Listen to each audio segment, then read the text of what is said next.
Iron Man issue 16. So this issue's kind of brilliant. No pun intended. Like, it is so damn accurate to how I would always imagine Tony Stark as a person. That is super impressive to me. Cantwell is really disproven when you take an egotistical lunatic who's maniacal and can do the wrong thing at every turn and has a view of the world that is so off base. You could turn that into a really compelling lead because it makes for an insane person. His Doctor Doom book was like that. This is like that too. This is amazing. I am genuinely impressed with what this book did because it both shows the good and the bad of Tony Stark's character in a beautifully compelling way. So he became the Power Cosmic Boy. We've had a couple issues where he's just going through the worlds, just seeing himself and fighting Korvac and shit. He's fully the Power Cosmic Iron Man now.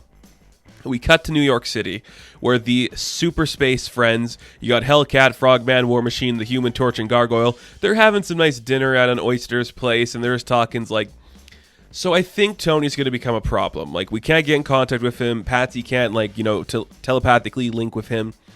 Something tells me that him with the Power Cosmic is a bad idea.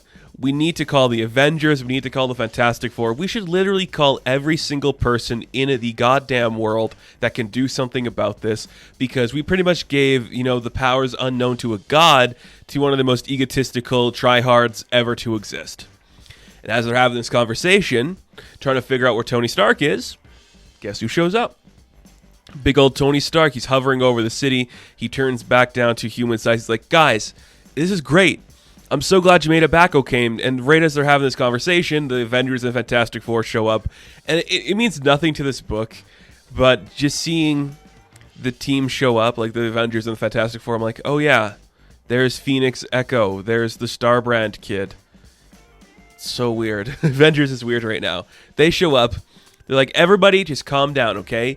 I know what I'm doing. I got this. And Reed's like, what did you do to Korvac? And Tony's like, he's fine. He won't be bothering anybody for a while. He's like, you guys just gotta chill out, okay? I'm like Thor now. Thor's a god. Now I'm a god. And Thor's like, I'm nothing like you, bro.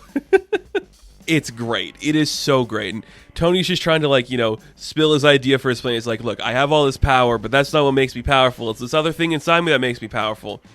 And he's like, I'm going to share that gift, this gift I have with the world. I'm going to share it with everybody. I have a great idea. And Steve keeps interrupting him. We just see Captain America's like, just stop, okay? All I'm saying is, and Tony gets so mad he grows big, and you just get a nice little panel where you see Hellcat and War Machine like, oh, this is going to be a problem. Oh, yeah. So he's like, I gift you all this thing I'm gifting you. Here's the gift. They're like, what did you just do? My intellect, Carol. I gave you all my intellect. Every single person in New York City, we're starting with a small sample size, now has my vast intellect. They are all smart. They are all capable of solving problems. And there is a beautiful line from Reed Richards. He just goes, I actually think I just became dumber. I'm like, yeah, you would, dude. You're intellectual. You're brilliant.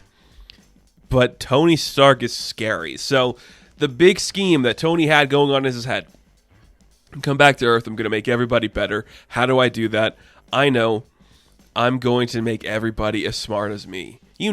What's the problem with every person in New York City being as smart and capable as Tony Stark? That could surely have no consequences or no problems whatsoever for anyone.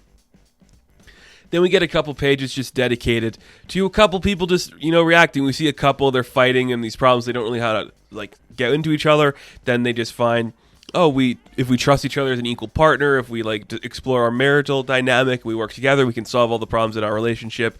We see a car mechanic talking to this guy like, hey, I know how to make your car go faster and run on less emissions. It's going to be great. And we see some kids playing, baseball. This one kid just pretty much has a huge existential crisis, and the batter's like, that's a fair point, actually. It's showing you these interesting ideas that Tony Stark would have. I think that's great. It's just a curse and a blessing. It's a blessing it's saving this marriage. Oh, you're seeing how we can fix cars. Oh, these kids are seeing what the universe is really about. And then we cut to a hospital, and we see from Deadpool and the Mercs for Money issue 4, Big Wheel was put into a coma. He fell off a cliff or something. Well, he had a brilliant idea, and he just speeds out of the room, and he's going to go work on that idea. What is that going to be? We'll get to that in a bit here, but we cut back to Tony and Patsy, And she's like, dude, nobody asked for this. You think this is a gift? It's weird. He's like, look, you just give the customer what they want, not what they ask for. She's like, customer, is that how you're seeing people now? Really, Tony? Perfect. Patsy's the great voice of reason in this book. She always has been. She will continue to be. And as that's going on, Big Wheel just drives down New York and he's vaporizing cars, but it's not really doing anything. So Tony and Patsy jump into gear to fight him. And you see that Patsy's like, why am I thinking all these big things about his machine? I don't understand what's happening to me. But Tony just grows big and he takes them and he vaporizes the Big Wheel. And basically, Patsy actually figures out what Big Wheel's plan was. It was nothing to do with literally like destruction or chaos. He was like, I was like using a supercomputed algorithm to process the vehicles, thus, destroying the idea of traffic jams using quantum physics. Tony's like, that's actually a great idea. He's like, yeah, I was just got out of a coma. It's like popped right into my head because I'm smart now. And Patsy's like, but you didn't ask permission from anybody to, do this. Does that remind you of anybody else's intellect? Almost like Tony just vaporized the entirety of New York City and made them as smart as him. Almost like giving every single person in the city a god complex can turn out to be a bad thing. That is brilliant. It is just such a beautifully created deconstruction of Tony Stark, where he's seeing himself through like external eyes now, where it's not just like, hey, this is me, I'm great at everything. He's seeing the world around him. He's like, oh, there is problems here. Oh, I can fix them. I'm very smart. I know how to fix these problems. There's a subtle brilliance to it. And I just love that idea being presented here. I love the chemistry of this book. Everything about it, it's working great for me, man. And Patsy just goes, you know who you're reminding me of right now? You're reminding me of Korvac. And Tony gets super mad. We don't see what happens because we cut to hours later. Patsy's just on this building on a roof somewhere. And she's like, look, I appreciate you coming here. And I know it's very short notice. And I really don't know who else we can turn to. Pretty much because Reed Richards just became as dumb as Iron Man. So I need your help to stop him. I don't want you to hurt Tony. I don't want you to do anything. I need you to save him. I need you to make sure he gets back to the person he was before this. Not this lunatic he's become, okay? And who is she talking to? We're led to believe, oh, it's Captain America. Oh, it's Spider-Man. Nope.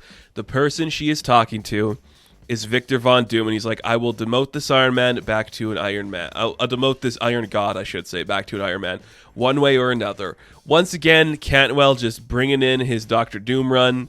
So freaking cool. Because in the last issue, we saw Tony literally went to the pocket dimension that our Victor Von Doom went to, and he just kind of obliterated. So I love the idea. If you're going to give anyone in this universe a God complex that's not Tony Stark, it would be Victor Von Doom. But this is brilliant, man. There's so much subtle, just nuance to it, where you see, yeah, if you were as smart as Tony Stark, you could fix your marriage. You could know how to make cars run better. But it's also like, you are going to do things without asking permission. You're going to overreact in every situation. You're going to try to solve a problem before the problem even arises.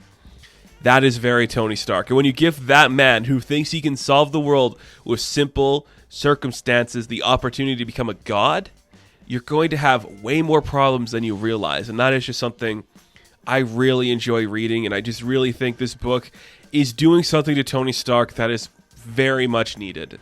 The character has become the RDJ parody of himself in some interpretations where he wasn't really like explored for his psychological destruction, but modern writers have moved away from that in that era when Tony Stark was RDJ, and suddenly he's becoming the arrogant prick again, which is really good for this character, and it makes for a really good book.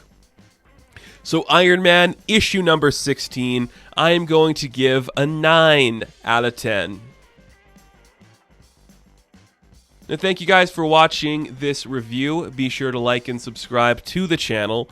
As always, you can check me out on Instagram, TikTok, and Twitter. And I will catch you in the next one. Have fun, stay safe, good luck.